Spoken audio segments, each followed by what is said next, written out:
Ready. I'm as ready as I'll ever be. God. Yep. Sweat Equity Podcast and streaming show, the #1 comedy slash business slash comedy podcast in the world. Do you even care? Do you even care? Pragmatic entrepreneurial advice with real raw dog talk.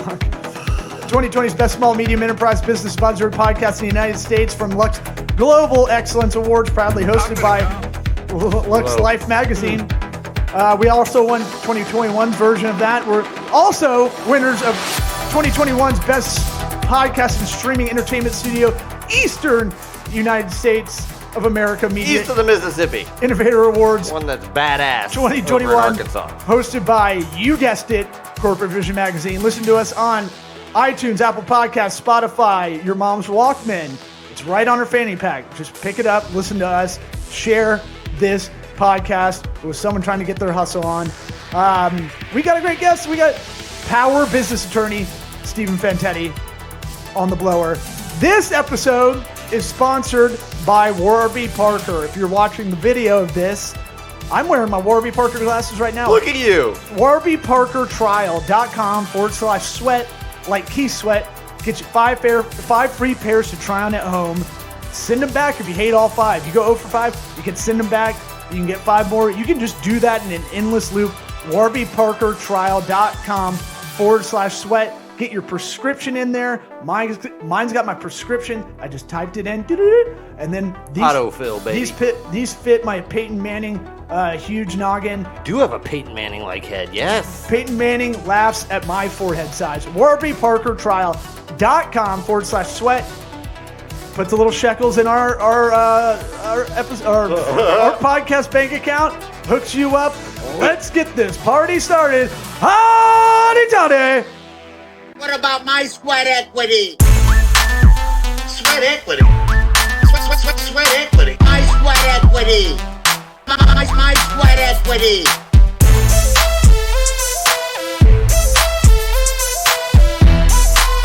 Sweat equity. What about my sweat equity? Power business attorney, M&A specialist. What else? Life coach. Sweater wearer. Fancy sweater wearer. Real nice Life sweater. coach. Yeah, but you're de facto life coach. How about that? You're not one of those. I realized that could be a pejorative as I was saying it. I was like, every life coach You're I've my met, hero, bro. every life coach I've met, I'm like, I would commit suicide if you were my life coach. You would fail at it. You want to live how to live, bro? FantettiLegal.com. Any other plugs, sir? I was going to say all the stuff I do you don't remember after all this time. Nah, it's all good, I've man. tried to find that intro, man. I wrote an actual beautiful intro one day, and I couldn't find it. I couldn't find That's it in my okay. Evernote. We're not here for an intro. So what's going on with you guys? How are you? It's been a while. I know. We need you as a resident guest.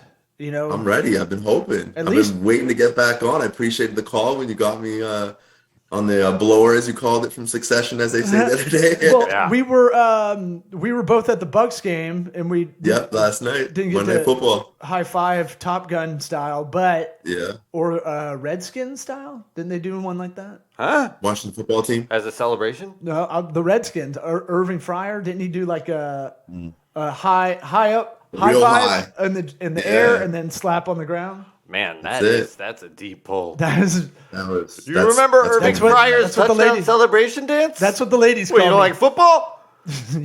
Yeah. What? Yeah, so Law called me even after the game. We were talking, and he's like, "You ready to do the pod tomorrow?" I was like, "I'm as ready as Kendall Roy to take over the company." Let's go. Ooh, don't ruin season 3. I'm not there yet. I'm catching up. No, my bad. Oh, well, we can't even talk about it then. You don't even know what's about to happen. I know. You well, need- you were listen, you secretly need to watching catch it. up. I wasn't secretly watching it. You've never been like, hey, Succession's a good show in the last 2 years. You don't listen to a word I say. What? Ever. What'd you say? I would talk about it all the time. And I was just like, I guess he just doesn't like it. No, I probably just hadn't listened to it yet, so I purposely just shut down like my kids. Right. Yeah, and by the way, Yeah. congrats. I don't think we've said it on the show, but second kid, you're doing a Yeah. lot of stuff. How about any tips for the entrepreneur that is they got kids going and how to balance that Switch out? to man. Yeah, I would say you have to sacrifice a little bit of sleep to get your business done. I know that's not what people want to hear, but I'll just be straight up honest with you. At the end of the day, if you want to make gains and strides, got to sacrifice a little bit of sleep. You got to get that extra work done, burn the midnight oil when everybody else is sleeping, and it'll pay off. Trust me. You lost a lot of people at sacrifice. Yeah. And less sleep? No. I mean, I sleep like Anne Frank, so my problem is trying to get on a regimen, or how I assume she slept. But like, let's think of a different light sleeper. It's pretty funny though. Yeah. I know. I just want you to have a new one. It's just dark. I hear it all the time. But look, you're going to hear a lot of repeated jokes. That's the dad bod lifestyle. No, really? Give me a second one though. Besides that one, if that wasn't a good enough Keep one going, for you man. listeners. Give The second one I would say is if you're going to work late, at least there's different things going on in the world at different times while the U.S. is sleeping. Believe it or not, the sun doesn't set and rise on the U.S. empire. What? Korean ping pong tournaments instead of NFL football or whatever. Australia's all opposite of China's us? doing a lot of things. Their markets and economies are open when ours are closed. So I would say my point is you can find out a lot of things that are going on and get ahead of the game before the U.S. markets open sometimes by finding out what's going on elsewhere in the world, whether it's supply chain issues, issues with supplies. I know I was trying to get some builds done on some homes. And, you know, you can tell items are going to be more expensive. Steel is going to be more expensive. Wood, you'll know that ahead of time. You can start planning. You can sometimes plan your month or your quarter just based on what you're seeing going on within 24 to 48 hours in a different part of the world. So that's another part of advice. That So what's the routine? What's the routine for this? How do you get I up want in to the talk morning? about supply chain issues after the routine. Yes.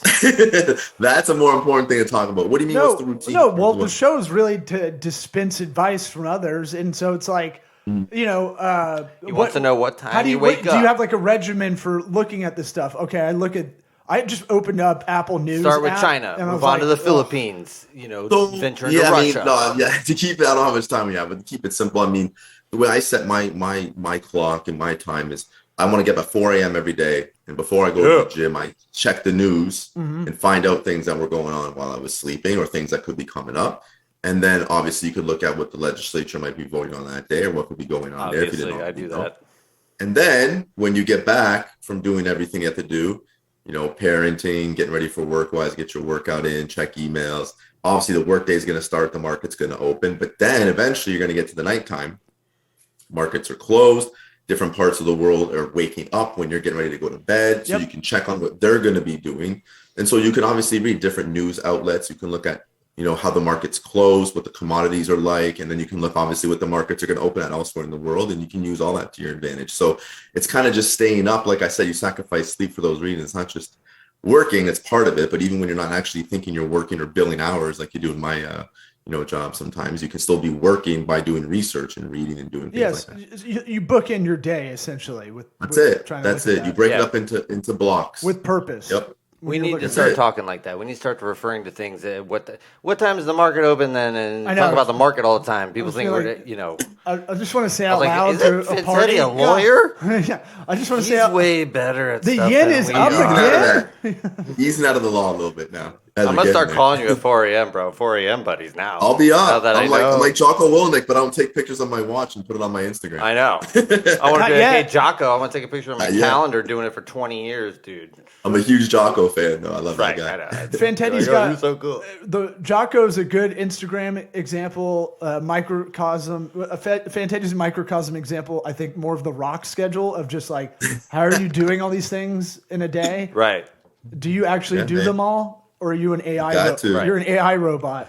Yeah. Time warping technologies. Supply chain. So I've never heard this term more in the last like 4 months. That You gotta look it up. No, I know what it is, but I'm saying like Yeah, I was a no, it's dork true. because I would say it in like Right. referencing something, and they're like, "Pfft." Yeah. I'm like, well, I don't like wasting food if I don't have to because I feel about the supply chain of it getting from where it was grown. I had to get Yep. through 3 different distributors to get to the grocery store for me to buy Yep. it, to take it home. And I think I try not to waste as much or be conscious of it. Sure. Yeah. So that's like a Doesn't it blow your mind that they can make money off of a 99-cent like frozen vegetable? when you think about it that way, about all the shit they have to do to get it there, and you're like, you're still making money on this. You're telling me that? It ain't a lot, but yeah. It's like 1% margins. I get that. Right. But still, it blows my mind. Still. Yeah. I mean, we need Farm Aid back. We need that big concert to help out the You bring farms. AIDS into this all the time. I've got a red AIDS watch. See, I'm for stopping AIDS, me and Bono. Yeah, I think you guys won. I think it's over. Oh, really? I'm pretty sure. Oh my God. So supply chain, how's that affecting, business that from your standpoint? You mentioned real estate wise, we had William Henson on, who's a builder in Arkansas, and he was about 5 months ago, and he was telling us, we were looking up the stats. It's like he can't find enough lumber to build. Nope. And then face the same problem. And then when he does, I think we looked it up. It was 323%. Priced markup gouge. Yeah. I would call that gouge. But the market demands what the market demands. So, whatever. Yeah. I guess I don't know if you want to call that a market demand. I mean, I guess if you say inflation is a market demand, I guess it is. It does have to do also with supply and demand, because obviously demand is supply is going to be obviously inverted with it. So, I mean, you're right. I mean, at the end of the day, he's right. I mean, that does slow down production with real estate. It's caused an issue. There's already a housing shortage as there is in America. And of course, with the market being inflated as it is, and there's less assets out there to be bought, there's less assets even to build. So, and if you can't build them because there's the supplies, obviously that creates a big issue. But in that market, so I mean, every industry is being hit differently. That's just the one for the construction side of it. But I mean, in terms of like the global supply chain issue, if you really tried to narrow it down, I mean, I was talking to somebody the other day about this that was asking me about my thoughts on it. And I was basically telling him, it's these everyday 99-cent things that you don't really think about that will ever come up. You could say a pandemic's one. I mean, you could say if there's even a recall on beef or chicken or something, you can't go and eat that, and what that would do to just people's everyday living, because everything you buy is usually beef or chicken related sometimes, unless you're vegan or something. But you got kids, you got chicken nuggets out the yin. Well, that's what I'm saying. But these are like market disruptors, life disruptors. Right. But what the supply chain is really doing, obviously, is it's slowing the ability for the economy to continue to move at a rate where you don't have inflation. Because again, when goods are scarce, people know they can jack the goods up on them, or the price up on them, because people have no choice to get them. If there's a lot of them, then obviously that price comes down because that demand isn't there. And that's simple economics 101. But what we're seeing, the main root cause of this, which is an argumentative point with the root cause, but I think there's several you could point to it. One of them obviously had to do with the pandemic. There's a lot of international trade and shipping that occurs, where a lot of these people coming from these countries that are involved in that logistical type transport, that aren't vaccinated.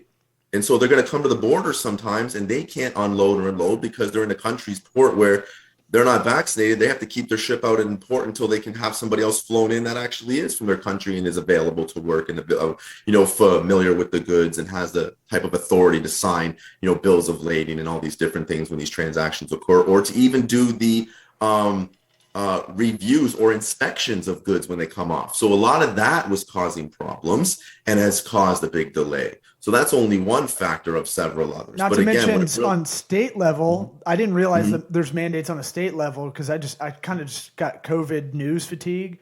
Sure. And everybody did. Yeah. So it's like, I didn't know. I was working with a client, and they're like, we had a mandate in October. Yep. We couldn't, half our staff couldn't be in office. And it was like, ooh. And that's what those numbers mean. And states have a lot more power with a lot of those kind of mandates. Federal level doesn't really do it as much as doesn't have as much power on it like a everyday level. There was no federal legislation. The states were in a situation to obviously dictate their own laws. Because it'd be unconstitutional, right? Yeah. Yeah, the 10th Amendment obviously gives the states the rights to govern where the federal government has not already. So, yeah, I mean, I've got it tattooed on the lower small of my back. I know. There you go. Right next to your, never mind. My Chinese shipping symbol. I take that back immediately. It's actually the symbol for the 10th Amendment. So it kind of works out. Right. So, yeah, I mean, that's a little bit of back. I mean, there's a couple other issues. There's some issues there's some border disputes and things coming in. There's issues with tariffs that still are outstanding. And then obviously, you have your own geopolitical issues when there's certain goods that can't move the way they want. Gas is one of them, which we're seeing now. You saw in the news today, right, that the U.S. wants to tap the SPR to try to make sure that they could try to bring down the price of gas. So they're going to tap into the strategic petroleum reserve that the U.S. has. Take oil and gas out of the U.S. that it's already storing, which it's not technically supposed to use. It's more of a safe hold, but they're going to use that to try to help with the shortage and try to bring the price down. Whether the Biden administration is doing that for political reasons or they're doing it to really just help out the economy, that's a whole different side. Go back to SPR. Sure. Strategic Petroleum Reserve. Yeah. Right. So that's been going on since OPEC was created OPEC, excuse me, and when the U.S. Googling even in the 50s, in the 50s when they really started doing drilling in the Middle East, the U.S. realized that they have the ability when they made a lot of their, allies over there. Some of those governments were probably put in place by the CIA. I think that's kind of already been heard. And they were able to pump a lot of oil and gas out of the Middle East. And the United States realized they may not be able to do it.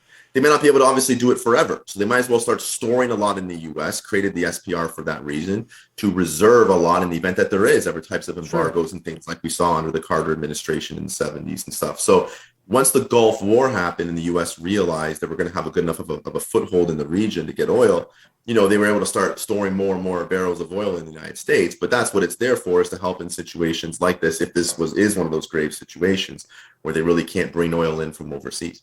So, wasn't it like that thing that we actually get most of our oil from Canada, right? Part of it too. I mean, there is that. I mean, some of those pipelines are being blocked. If you haven't already heard about that, a lot of it even comes from the Alaska and up northern regions as well. You're the dual citizen. I go to you for this. Well, there's a lot of environmental groups. Remember, even Obama was trying to help get that passed, and people were trying to block it. I mean, you even saw that with the infrastructure bill. There was people who were voting against that, Democrats as well. Ilhan Omar and Cortez and all that whole block. Talk to us like we're fine. What is the infrastructure bill? So the infrastructure bill, there was a $1 trillion infrastructure bill that President Biden and his administration just passed in Congress. Like that. What it was for, no, it's good. This is a good bill. This should have been passed a while ago because the United States has bridges, roads that are failing. From the 50s and 60s, right? A lot of this bill, This bill puts that money back into the economy, will create jobs, will obviously be able to help fix some of this failing infrastructure in the U.S., which is important. But I mean, some of these representatives in Congress were voting against it because they didn't think there was enough, green type aspects to it, where what they were going to be doing in terms of the actual work itself or anything being built or the products being used or, how much gasoline is going to be used to run all the machines and things like that and excavators, whatever, it wasn't green enough. I think that's obviously a concern you have, but I think you got to fix what's really broken first to really make sure you can even be around much longer, to even, deal with other types of problems. So you want to work big to small? That's not how government does it. No, I think you have to sometimes look at it a different way. I mean, this had to be done, but people are voting against it. But again, like any other bill, there's going to be other issues in them. I mean, they had a cryptocurrency tax amendment attached to this. I heard about that. They're trying to tax crypto. What? Yeah.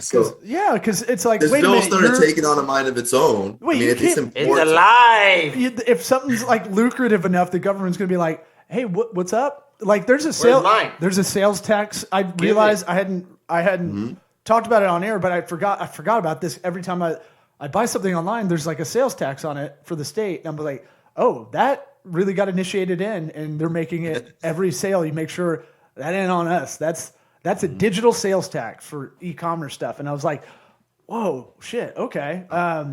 So they're going to get it all, baby. I know. It's just one of those things. It's like, ooh, there's a lot of transactions going on, and we should have some of that because it's a way to get revenue. I don't know if it'll be enough, revenue the government's looking to get from it, but I think it's a smart thing to do. Again, it's like any other thing under the tax code. It's a realized event. You'd have to do a marginal gains tax if you made any money off of crypto in the year and sold. And that's exactly right. And the government's just making sure that aspect's being protected. And they should use some of that money to obviously help with the infrastructure. They can use less money from other taxpayers and doing that and people that are in that space. Obviously, I think that's obviously worth looking into, just like they would tax anything else. But yeah, I mean, like I said, that infrastructure bill is good for America. I think it's something that's been needed for a long time. I actually thought the Trump administration was going to pass one because he was such a builder. At least it's what I thought he was known for, and he didn't even get one. really seem to pay a lot of attention to one. So, but this is good. I think obviously worrying about, green new, aspects are important. But I think right now, things have been, going by the wayside for so long. I think you just got to get this bill passed and start building and building back better, as they say. And that's that presentation that the administration gave. I think that's smart. I think you have to. I think it's going to help the economy, and I hope it's going to create more jobs and hopefully get more people off the couch and working again, which is very important. Yeah, well, speaking of that, I mean, how does this dictate the labor market? Because look, we've talked a lot on the show about unemployment was so good for a lot of people that you couldn't beat it, even money, like to go back to work a lot of the time, because they're like, I'm waiting until this stops. And I think work is so important, especially for men, just in a very broad stroke way. But I think guys have to work, or I don't know. It's just something. Well, when the federal government does that, and they're also basically in control of the money supply, like just kind of, pay these people more than unemployment, like a good bit more for their work, and then and then everything gets inflated, and that's fine. But that's how it gets going. But then the value of the dollar gets a lot worse. Right, but they're doing that anyways. I know, but you can't. We'll turn into fucking. What's Venezuela? No, I'm just saying the people that they're hiring for these jobs, they pay them well. They pay them even more than what's expected.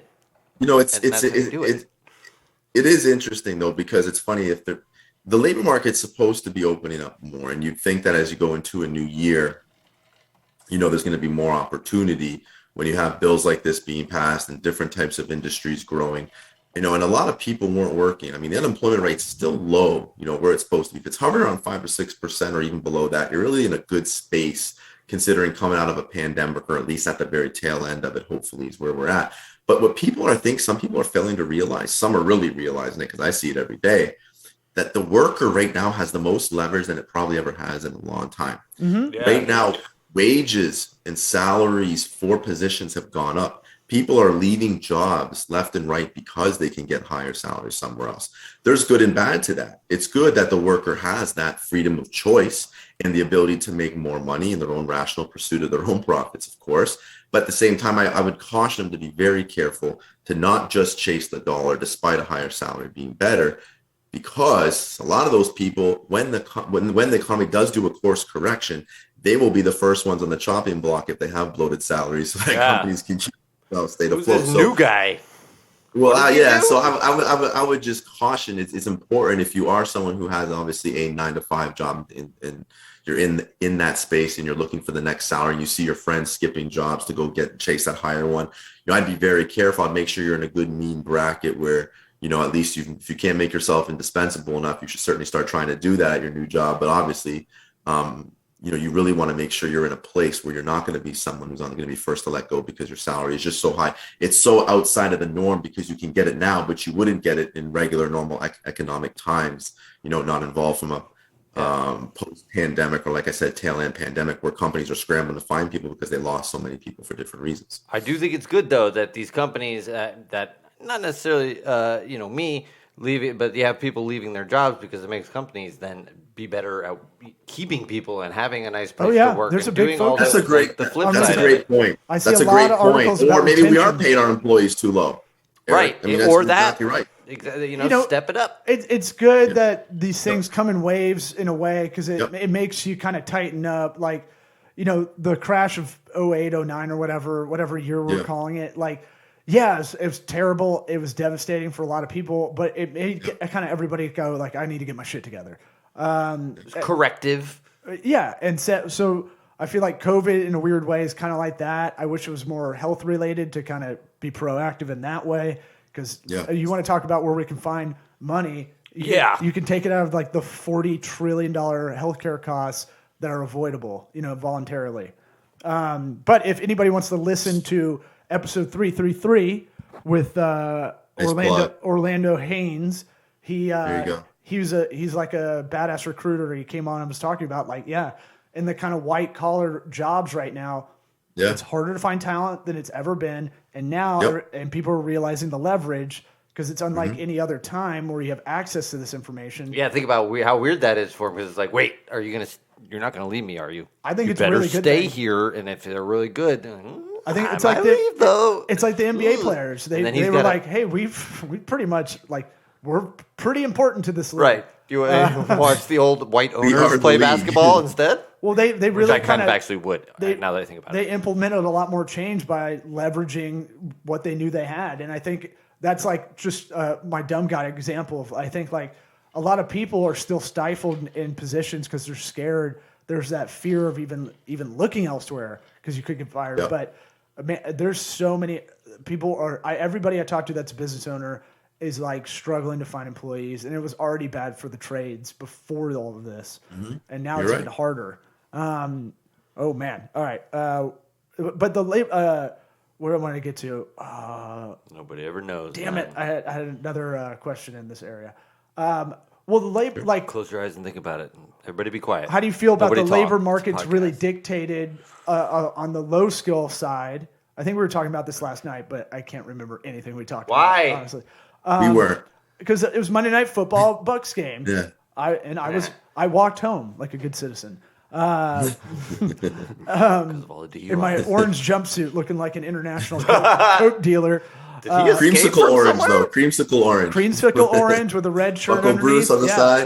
side. Sweaty and just greasy from eating shitty Little Caesar pizza at the stadium. But like Amazon has so much. Speaking of supply chain and kind of labor markets, Amazon dictates the market in like no to low skill workers, and that's kind of your minimum wage kind of dictator now. Right. It's not really it's one company that owns a lot of that kind of pie of no to low skill workers, entry level workers. What do you think? What do you think about that? Does that scare you? Are they monopoly?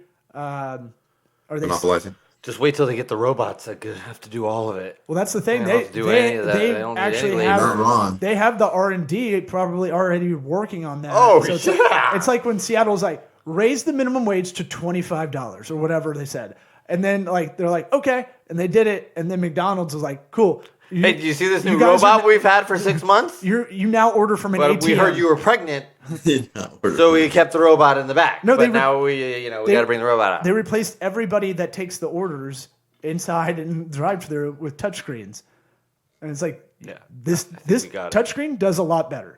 Right. Except those fucking Coca-Cola ones that never work. Oh no. Yeah. The ice cream machines Because at McDonald's don't I work. mean, there are Yeah. people with Coca-Cola covered fingers I know. smushing onto a plastic screen, like the first screens ever made that worked that way. Like, Right. you touch it one time, it's done. The You're Mega selecting Touch all 9 at one time. the Mega Touch video game touchscreen thing that you only see at shitty bowling alleys is better than that Coke fountain machine. You can have any Coke product, Right. except none of them. Or all of them. 'Cause you can't because fucking they're touch all the screen. selected.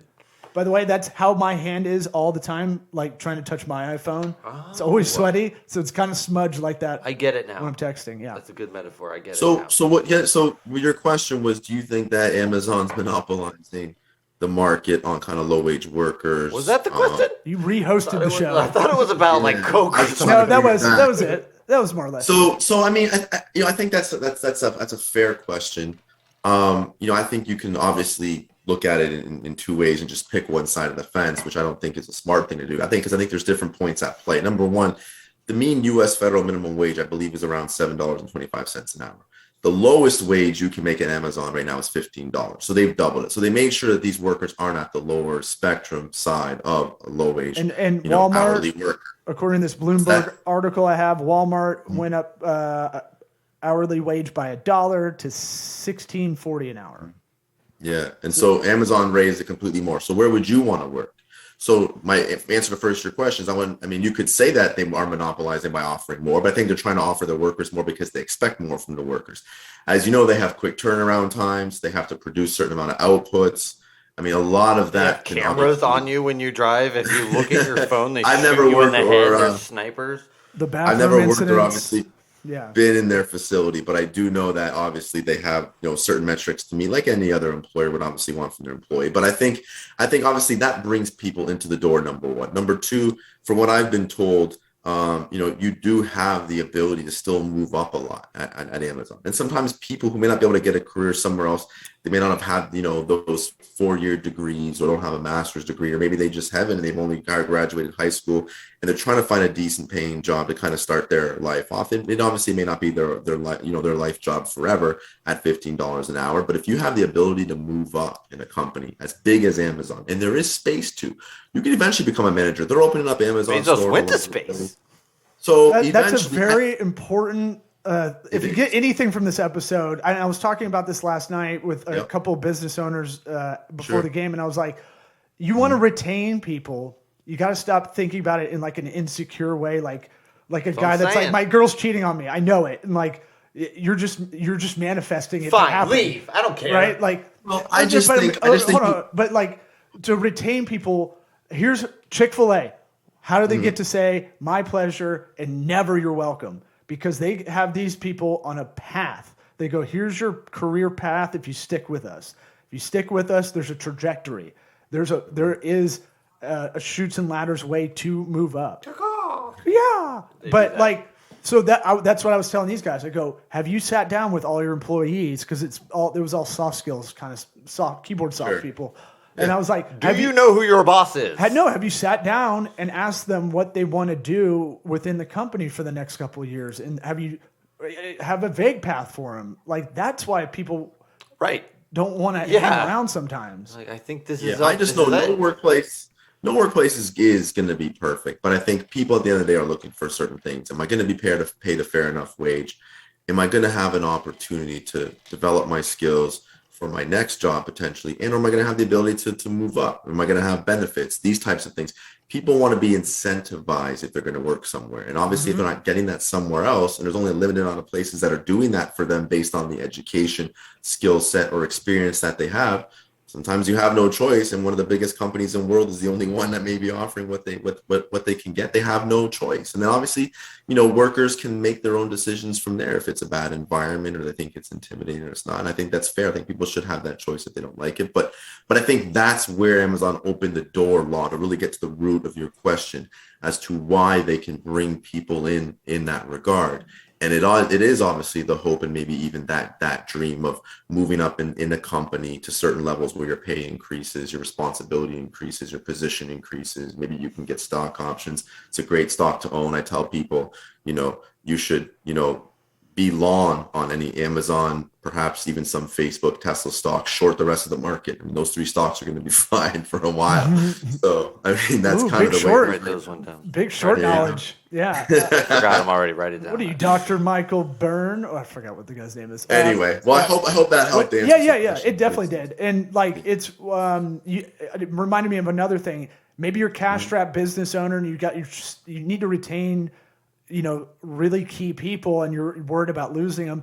Just look at Maslow's hierarchy of needs and go to those like kind of 2 bottom rungs and just try to look at some of that as like, these are free things you can, hey, good job on this. Cosmic hug. Wait, I like it. Grade 10 sociology class references. And I love it. Good job. It all goes back to the basics. I like that. But it all goes back to that in a lot of ways. You get so granular on what you're doing sometimes with the company, managing it, all this stuff. You do have to take a step back and take that unreflected life is not worth living kind of business style on it and go like, okay, am I congratulating wins? Am I too hard on the losses? Right. Am I keeping myself accountable so I can lead servant leadership kind of stuff? Like those. Remember, those people have lives. Golden rule. When they leave, they have like their own thoughts. They're a whole person. They're only here for like 8 hours. Are you present when you're actually asking about them? Right. Exactly. How many dead eyes have you had where they're like, how's your kids? And I'll put it in my dossier on you. And it's just like they're thinking about the next thing they got to do. Right. Anyway, thanks for having me on. Thanks for coming on. We'll have you on as a resident. I don't know what's so funny. I guess we're really funny. Weird audio thing at the end there. I don't know. Look, totally Zoom normal. is glitchy. I blame China. It is China. Fantetti, appreciate you coming on. Let's hang out soon, man. Absolutely. We definitely will. You guys have a great Thanksgiving. You too. You too, man. See you. All right, What about my sweat equity? Sweat equity. Sweat equity. My sweat equity. My sweat equity.